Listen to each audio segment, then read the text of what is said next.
Sezera pastor wacu twese dukunda hano Antoine ari uko haba kwanyu ari no kwitanga mu byanyu rwose nimo bitinye bikomera amashyi menshi cyane ni ibintu bidasanzwe mu itorero ryacu ubwo nyine mu cyongereza baravuga ngo you raised the bar high twebwe abapasitoro ndetse n'andi madiyoseze n'ahandi hose pastor nyine tugiye gukora twivuye inyuma kabisa ari Antoine ari namwe ari n'abakristo bose urugero rwiza rukwiriye kandi rushyitse arakoze banyaremera ikindi ni jewe bana nari mfite iyo umukumbi nabayeho umushumba imyaka myinshi cyane iyo ufite inka nyinshi cyangwa ihene nyinshi ugira n'inshingano zo kumenya buri yose Irembo Ryera TV Irembo Ryera TV yarwaye kumenya itanyweye kumenya itarishije kumenya isigara inyuma igendamo hagati igenda imbere yakomeretse urwara igenda icumbagira ni ibintu bikomeye cyane ubu rero nibwo bwoba nari mfite kuko abanyaremera muri benshi pe ndimo gusenga Imana ngo uyu mutima wanjye izawagure twese dukwirwemo ubwo ndimo gusenga Imana ngo izame gukunda buri wese uko ari tugendane dufashanye mu murimo w'Imana kandi namwe abari ko mbasaba umuntu arushaho gukunda mugenzi we Imana twishimire kuko niko Yesu Kristo yaravuze ati abwira abigishwa be nimukundana mukaba umwe nkuko jewe na data turi umwe akaba muri jye ngaba muri we namwe mukaba muri jye nibwo abisi bazamenya yuko data yanumye nibyo nabasaba nta kindi dukundanye n'ibindi byose twabikora ariko uyu munsi icyo turi buganire tumaze iminsi dutangira uyu mwaka twihaye intego ko uyu mwaka ari uw'iki ari wo gusarura ni umwaka w'iki wo gusarura buriya ntabwo ushobora gusarura udakunda guhinga nibiba kandi guhinga biravuna uzinduka kare ugasonza izuba rikakwica ugakoresha imbaraga ukazana amabavu mu ntoki ugafata mu byatsi ugafata mu itaka umukozi kandi ubikunze ubu rero iyo Kristo atubwiye ngo ibisarurwa byanjye ni byinshi kandi abasaruzi ni bake bivuga iki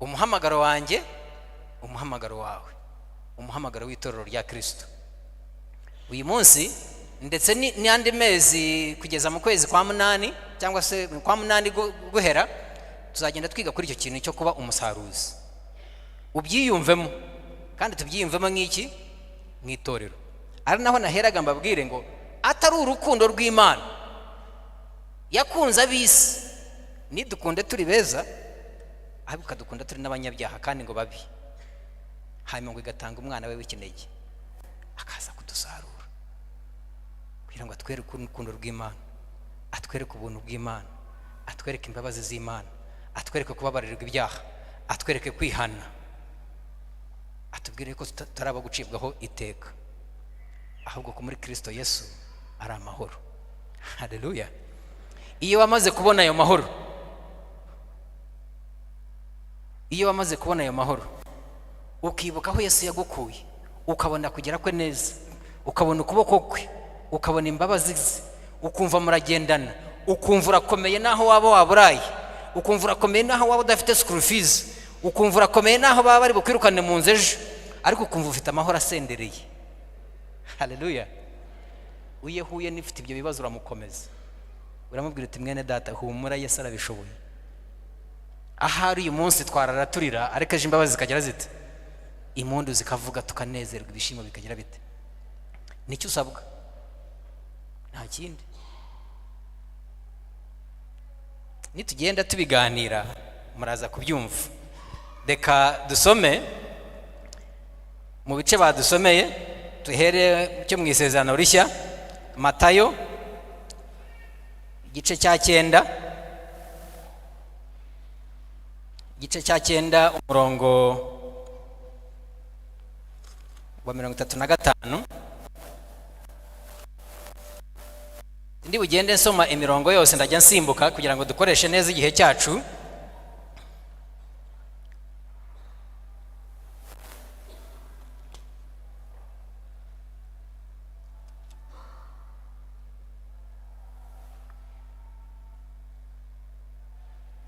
kadusome Matayo igice cya 9 umurongo wa 35. Haravuga ngo Yesu agenda mu midugudu n'ibirorero byose yigisha mu masinagogi avuga ubutumwa bwiza bw'ubwami, akiza indwara zose n'ubumuga bwose. Abonye abantu uko ari benshi arabababarira, kuko bari barushye cyane basandaye nk'intama zitagira umwungeri. Maze abwira abigishwa be ati, ibisarurwa ni byinshi ariko abasaruzi ni bake. Nuko rero mwinginge nyir'ibisarurwa yohereza abasaruzi mu bisarurwa bye. Haleluya. Ngo Yesu tugende tuvuga ibyo yakoraga. Ngo agira ati, azamuye cyane turameneka amatwi, harimo eko.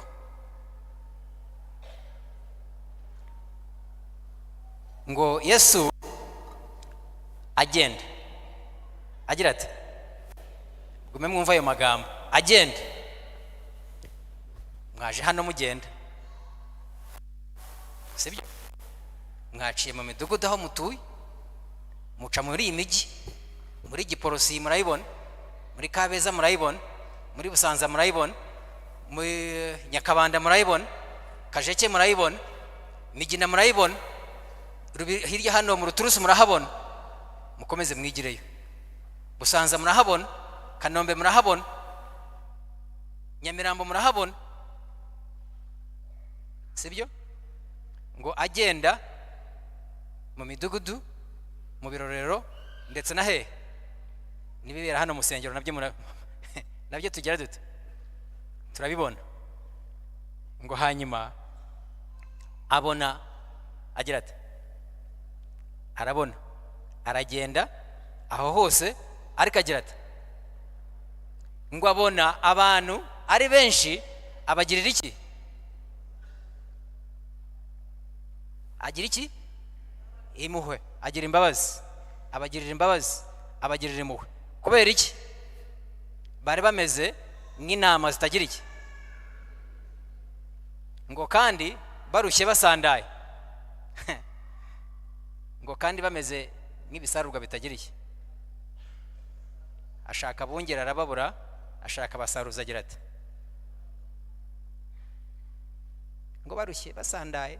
Uzi kuruhuka ugasandara, umutima ukenda kuguturikana, bakabajya bakubona ugenda no mu nzira wivugisha, n'umuntu akagusuhuza n'umwumve, kubera ibibazo. Abantu bari babiri, bari batatu, bari 10, bari benshi, abantu benshi barushye, cyangwa bari bafite umunezero, bari bishimye, bari bafite amahoro, bari bafite ibyiringiro. Oya, abantu benshi barushye basandaye, bameze nk'intama zitagira iki? Umwungeri. Bameze nk'ibisarurwa bitagira iki? Niba harimo abahinzi hagati muri mwe, muzi uko bigenda iyo wejeje ibishyimbo mu gihe cy'imvura kandi udafite abagufasha kubisarura. Iyo imvura ziguye bigenda bite? Birabora. Iyo byeze izuba rikava ari ryinshi udafite abagufasha gusarura bigenda bite? Biraturika bikigwira mu itaka n'ubundi.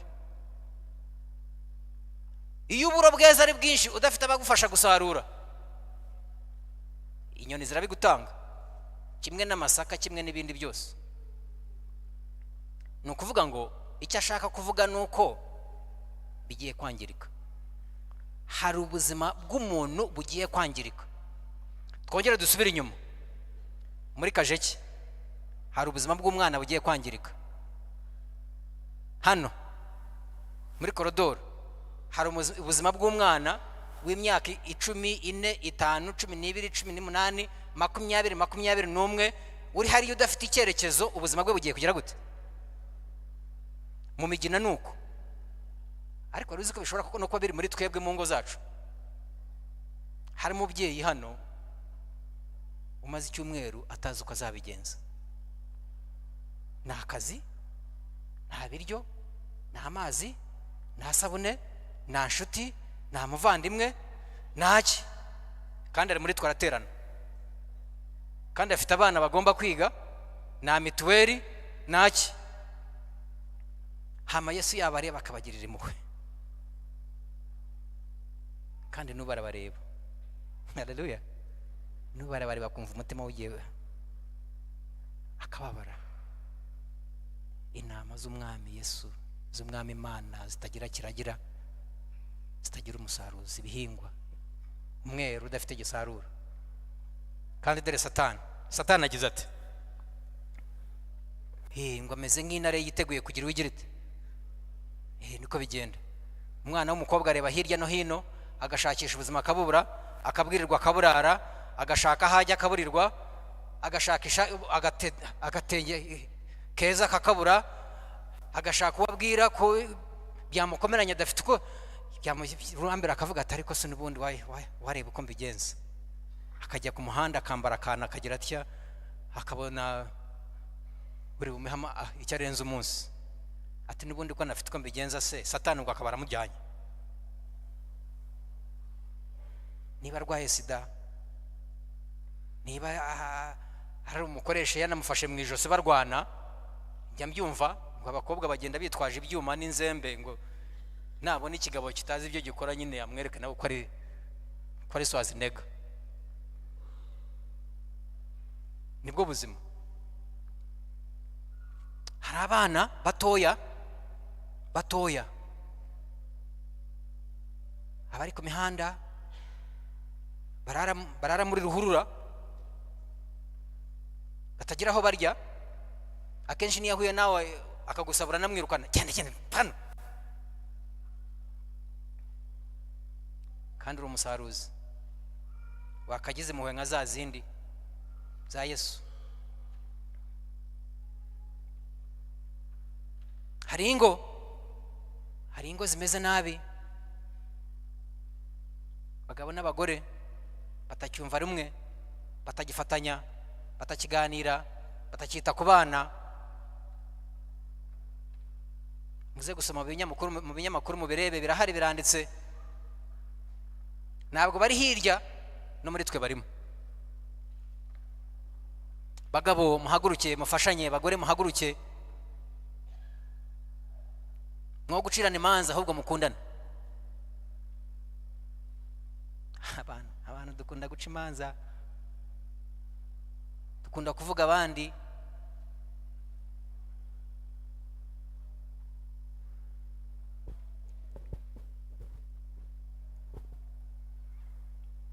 Ariko Yesu ngo agenda areba, abona, yigisha, akiza, ahumuriza umurima w'Imana. Ariko arangije abwira n'abigishwa be ati nimusenge, nimusabe nyiri bisarurwa yohereze iki aruzi.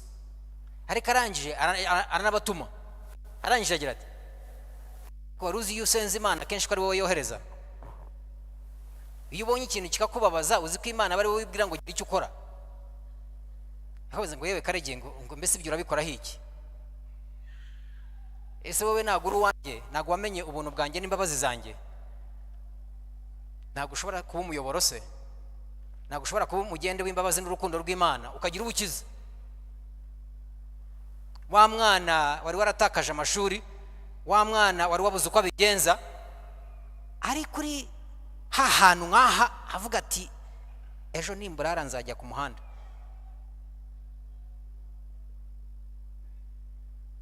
Akaba ari wowe ube inzira yo kongera kumushyira mu by'inzira y'ibyiringiro. Hari umucuruzi ufite ubucuruzi bukomeye, hari n'umucuruzi ufite ubucuruzi bwe butagenda. Hari umugabo wubatse urugo rufashije ruhamye, hari n'ufite urugiye gusanyuka. Hari ufite abana uzi uko abigenza, uzi uko baganiriza n'uko bavugisha n'uko bazana umunezero, hari n'ufite wananiwe kumvikana n'abana be.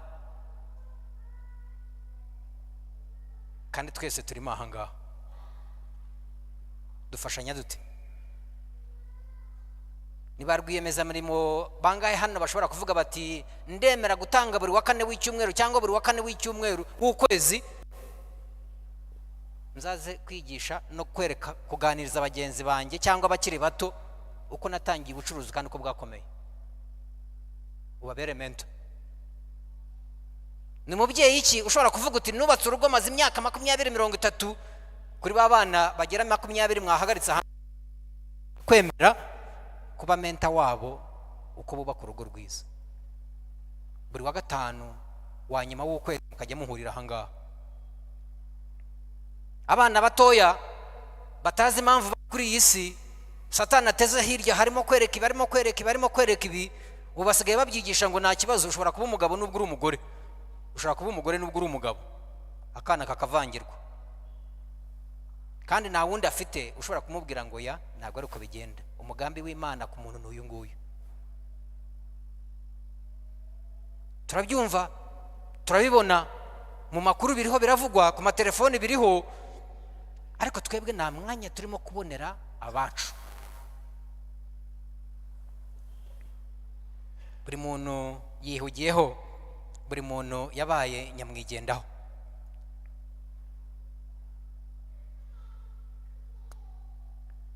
Ejo nahoze ndimo kubibwira, sindi buvuga amabanga ya paruwase, mumbabarire, nahoze ndimo kubivuga ahangaha. Ubu bamugani wa kano iyo wabaye senior pastor wumva byinshi, ubona byinshi.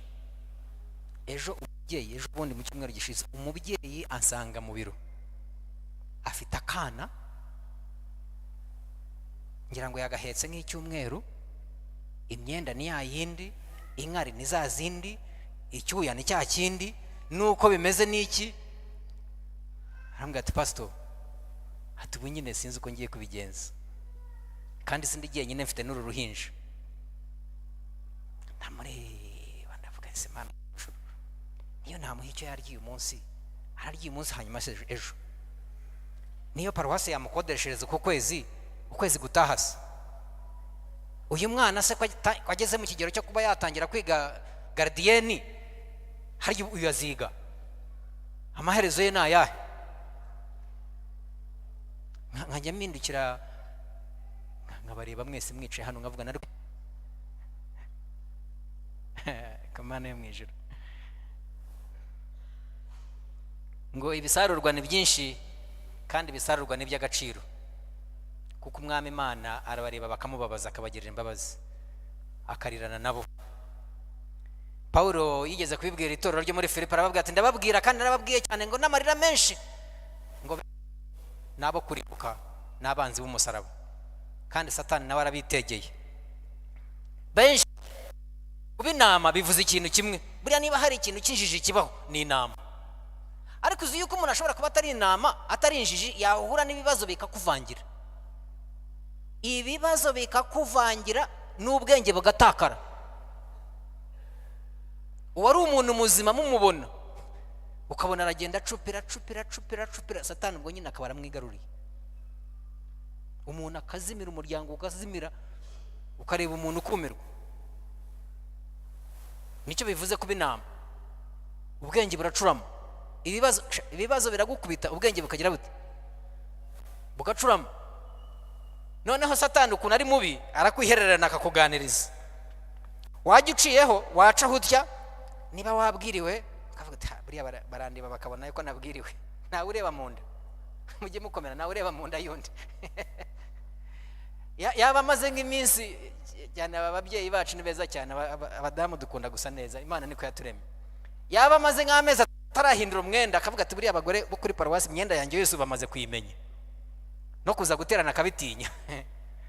Yaba afite urukwetero rumwe cyangwa ebyiri, akavuga ati iki cyumweru ndasiba nibura. Yaba atagiye muri saro, akavuga ati Mana yo mwijuru. Ariko ibyo mvuga nibyo cyangwa ndabeshya? Hanyuma ukaburana abagenzi bawe bakwakira, ukanatinya no kujya mu bandi. Uko Satani arushaho kuguhungisha abandi, uko arushaho kukujyana kure, uko arushaho, isolation bayita bata mu Kinyarwanda,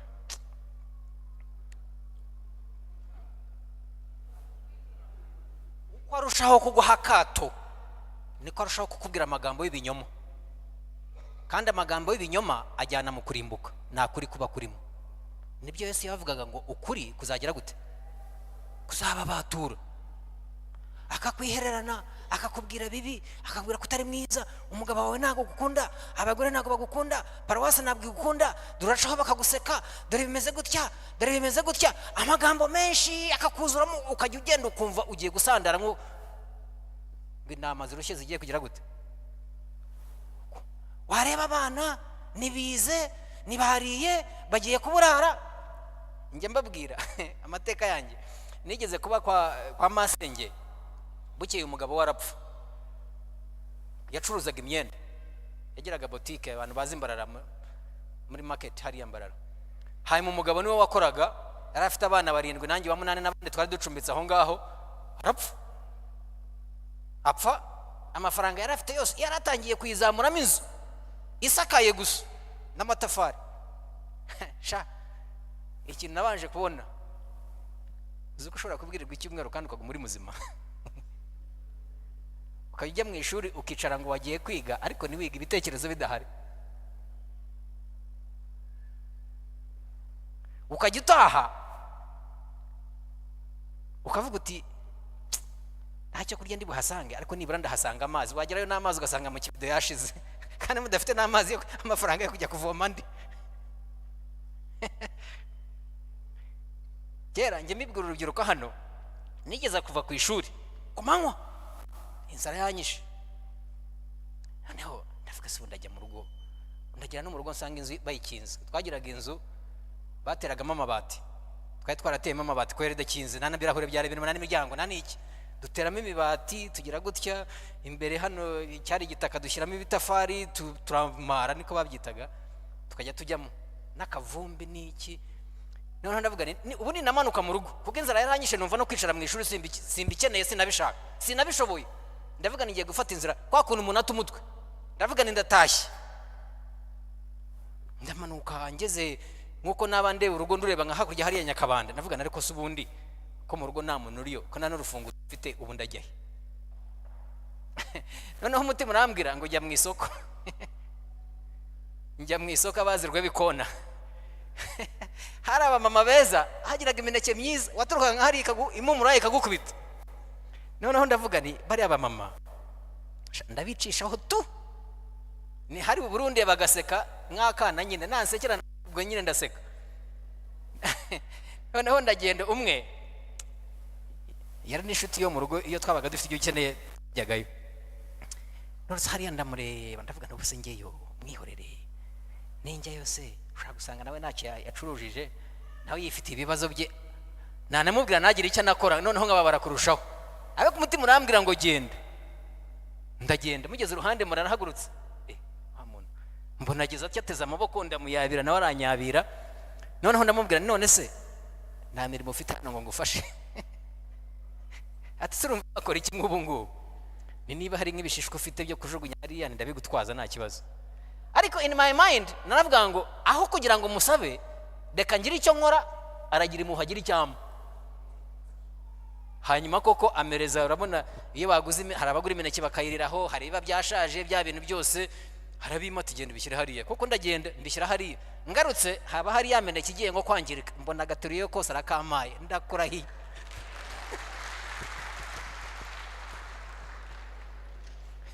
Buriya rero bantu b'Imana nimukabure kugira neza. Umuntu ubabaye urushye wataye umutwe nta kindi abakeneye, ni yameneke igiye no kwangirika. Si n'imizi muri bugurishe ye, n'ubundi nawe irakwangirikana. Ni ijambo ryiza gusa gufata umugabo mwene so ku rutugu ukamubwira uti mwene data humura, Yesu arabizi. Mama humura, birakomeye ariko Yesu arashobora. Uyu munsi birakomeye ariko ejo bizaba bigize bite? Ntabwo mushobora kubyumva. Iyo Yesu avuga ngo ibisarurwa nta musaruzi bifite, birimo kwangirika, intama zanjye nta mwungeri, zirarushye kandi zirasandaye, n'ibyo avuga nta bindi. Yarangiza agahamagara wowe nanjye. Niko gusenga, niko gutumwa. none nushaka ukuremo ya mazina, uze kugenda ureba ya mazina mu gice cya 10 abantu yahamagaye. Ahamagara abigishwa bo 10 uko bari 12, arababwira ati Simoni we, Yohana we, Filipo we, Bartolomayo we, Toma we, Matayo we, Yakobo we, Tadayo we, nawe Simoni, nawe Yuda, nimujye mu bisarurwa byanjye. Iri jambo naraye ndisomye nijoro ndavuga ningiza agahinda kuko nta zina ry'umugore ririmo.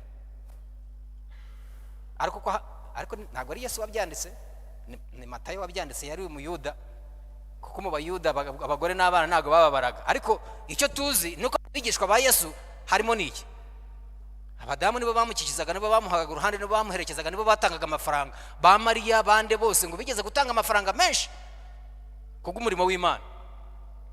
None agira ngo nkubwire ni aya mazina uyakuremo ushyiremo iryawe.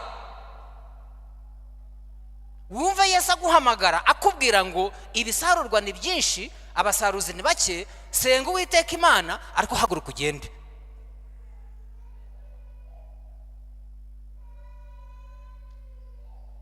Haguruka ugira icyo ukora. Kandi ntabwo bigoye, ngo yaragendaga ariko akabona.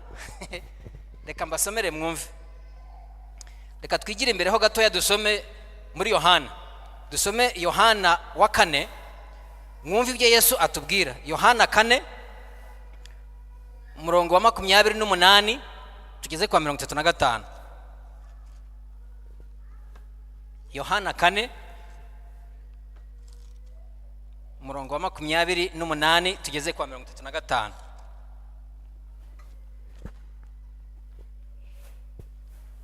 Umurongo wa 28 tugeze kwa 35. Mwumve ubu ni cya gihe reka nongere nisubirire inyuma gatoya.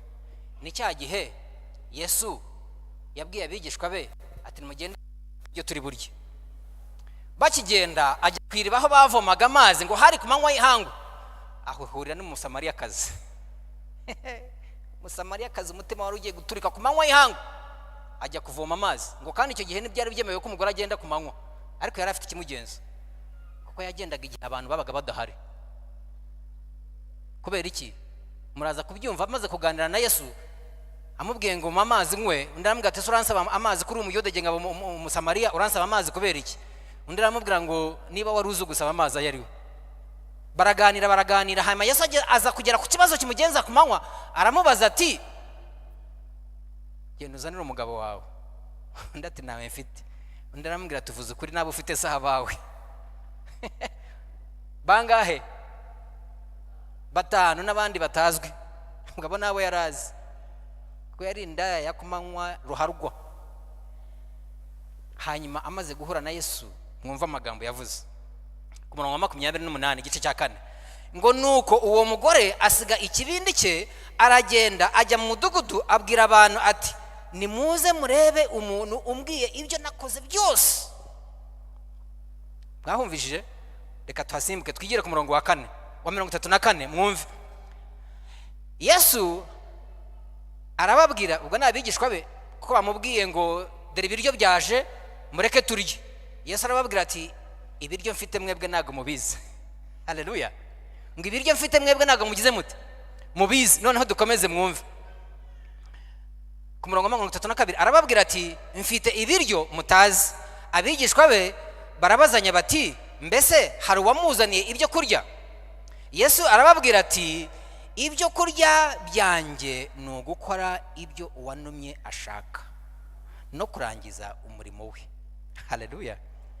Mbese nimuvuga ngo hasigaye amezi 4 isarura rigasohora? Dore ndababwira ni mwubura amaso murebe imirima imaze kwera. Haleluya. Hari hasigaye amezi 4 ngo bajye gusarura ibiryo bihingwa, ariko Yesu arababwira ati mwubura amaso murebe ibisarurwa biri hano. Dore umusamariyakazi, dore n'abandi bameze nkawe, agiye kubahamagara ngo baze barebe uwababwiye ibye.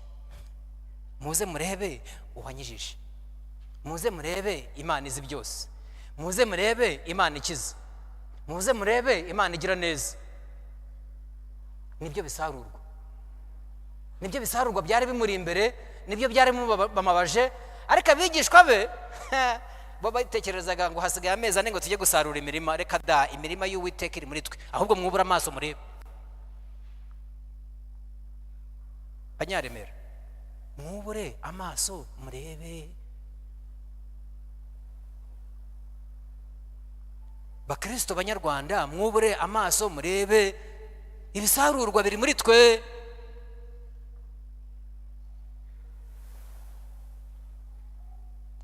Ariko muzi gusarura, reka nyibabwire. Umunsi umwe Yesu atumirwa n'umufarisayo, aramwitaba, aramutegurira ngo basangire. Ari mu nzu yicaye, haza indaya ifite umutima ugiye gusandara, yishakira imbabazi n'urukundo. Iraza ifata amavuta y'igiciri yamusukaho, ijya ku birenge by'irarira, irangije ihanaguza imisatsi ye. Umufarisayo arabireba, aribwira mu mutima, aravuga ati uyu niba yari umuhanuzi yakamenya urimo kumukorera ibi ngibi.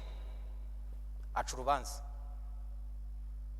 Dore ikitubuza gusarura, ubona umuntu ugiye kwisandarira, wifite ibibazo, nuzi na context ye, nuzi byamugize ko umutima uwo mwanya ugahita uca urubanza.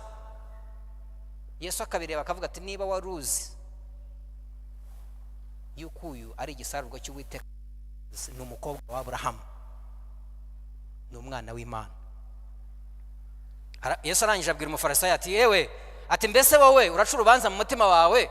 Ninjiye mu rugo rwawe ntiwanamobereye, ninjiye mu rugo rwawe ntiwanamaye n'amazi yo kunywa, ninjiye mu rugo rwawe ntiwanyogeje n'ibirenge. Ariko uyu ibyaha bye byinshi nibyo bitumye yakora ibi ngibi.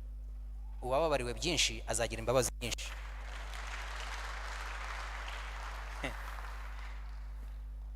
Yesu arabizi kandi arabishoboye. Haleluya. Yesu agize ati kandi arakiza. Aho abandi baca imanza, uwagira imbabazi n'impuhwe. Sinaho gusa, ubukeye bundi arimo kugenda ngo bagera ahantu ahasanga umuntu wavutse ari impumyi. Ngo abigishwa be baramubaza bati mbese mwigisha, uriya ko ari impumyi ni umunyabyaha cyangwa ni ababyeyi be? Yesu arababwira ati ariko mwebwe imanza zanyu we, uriya ntabwo ari impumyi, ahubwo no kugira ngo imirimo y'Imana yiyerekanishe muri we. Ati kandi ngifite amahirwe hakiri kare, kuko bugiye kwira aho umuntu atazashobora gukora, mwiriye gukora imirimo y'Uwantumye. Ako kanya atoba kondo, amukora ku maso. Ikindi usabwa ni ugutoba kondo gusa, ni wa mutima w'impuhwe ushobora kugukoresha akantu koroheje nko gutoba kondo, umuntu akabona imbabazi z'Imana. Niko gusarura. Tubigira birebire, turabigangarika, tukabigira ibikomeye, ariko byoroheje nko kwerekana imbabazi gusa. Byoroheje nko gukorera umuntu akantu koroheje nko kumutobora kondo. Byoroheje nko kumenya akababaro k'umuntu ukamubwira uti humura. Byoroheje nko kubona umwana ushonje ukamuhereza imineke kandi yangiritse, kandi akayirya akagenda ashima Imana, ukamurengereza umunsi.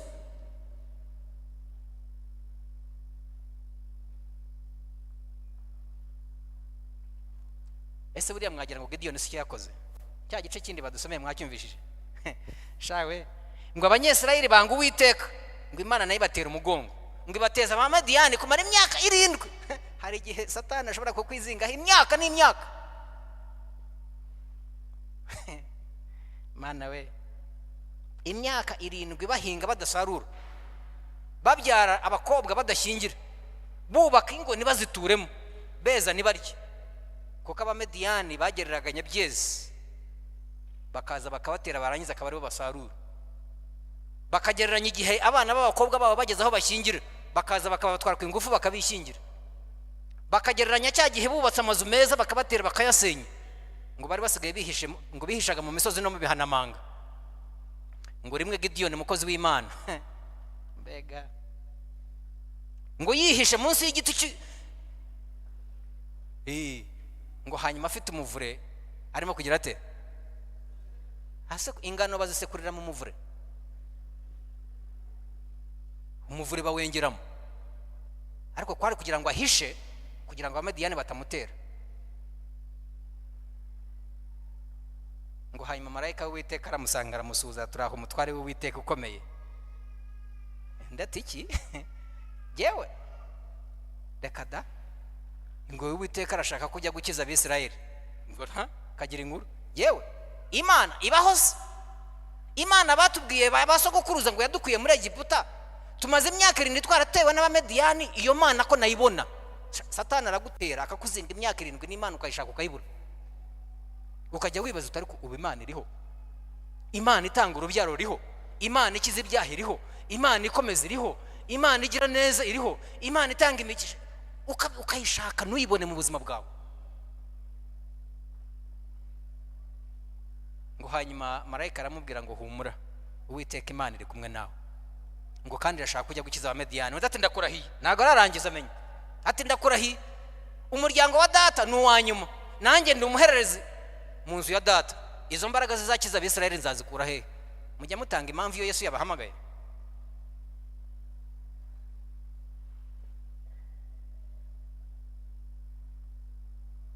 Ukabona ikintu, ukabona Satani yahubatse igicaniro niwe uhari. Rega burya guterwa nicyo bivuze. Guterwa kw'Abamediyani kumara imyaka 7 ntacyo bakora, ntacyo basarura, ntaki, ni Satani wabateye ahubaka igicaniro. Hanyuma Imana igashaka uwo yatuma ngo asenye icyo gicaniro, ahubaka icy'Imana akamubura. Kuko twese dufite impamvu dutanga nyine. Ngo hanyuma Gideyoni Imana namubwira ngo ntabwo ugenda mu mbaraga zawe, genda uko imbaraga zawe zingana, kuko ndi kumwe nawe. Sijye gusabye, sijye gutumye. Nicyo bivuze. Ntabwo dukora imirimo mu mbaraga zacu, dukora imirimo mu mbaraga zandi. Genda uko imbaraga zawe zingana, sijye ugutumye. Nta kabazo. Iyo akubwiye atyo uhita wibaza utari ko Imana ishoboye iki, Imana ikora iki, Imana ingana ite, Imana igenza ite, Imana itabara ite, Imana ihamagara ite. Icyo usabwa ni kimwe, ni ukugira kwizera gusa.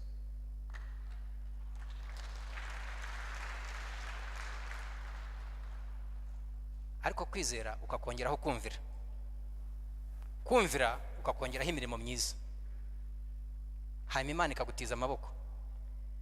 Uzi ko nibigenza? Gideyoni amaze kwemera ibyo ngibyo, uwo mwanya yabwiye marayika aramubwira ati niba ari uko bimeze buretse kugenda, reka mbanze ncane igicaniro cy'Uwiteka. Haleluya. Akubita amavi hasi arasenga, uw'Imana iriyerekana. Bukeye ngo hari ibicaniro bya Bali, ngo Gideyoni ashaka abagabo 10 bajyana nawe bacana igicaniro cy'Uwiteka. Ngo iryo joro igicaniro cya Bayali kirasandara, kirasenywa. Nibyo nababwiraga, erega buriya Satani iyo yakwizinzeho yubaka igicaniro mu rugo rwawe, akubaka igicaniro mu bana bacu, akubaka igicaniro mu bucuruzi bwacu, akubaka igicaniro ahantu hose. Imana igashaka bajya gusenya icyo gicaniro ikababura, kuko jye nawe turimo gutanga impamvu. Ngo bukeye Imana namubwira ngo genda, ngiye kohereza ingabo nyinshi zizagufasha kurwanya Abamediyani. Ngo bukeye bwaho haboneka abantu benshi. Ngo Uwiteka aravuga ngo ngo aba bantu ni benshi bagiye guteza akavuyo mu murimo w'Imana. Ngo kandi nibirwanire bakitsindira ngo bazavuga ngo nibo bitsindishije. Atereka nze nkwereka. Abwira Gideyoni ngo Gideyoni, ngo genda ubwire bari abantu benshi, inzovu 32,000 ngira ngo genda ubabwire ngo uwumva afite ubwoba mu mutima we n'uwo mutima we ufite gushidikanya yisubirira iwabo. Ngo inzovu 22,000 bahize basubira inyuma. Niko tubigenza mu murimo burya. Turahamagara ngo yemwe muze tugenze gutya, hakaza umwe, hakaza 5, hakaza bameze gutya.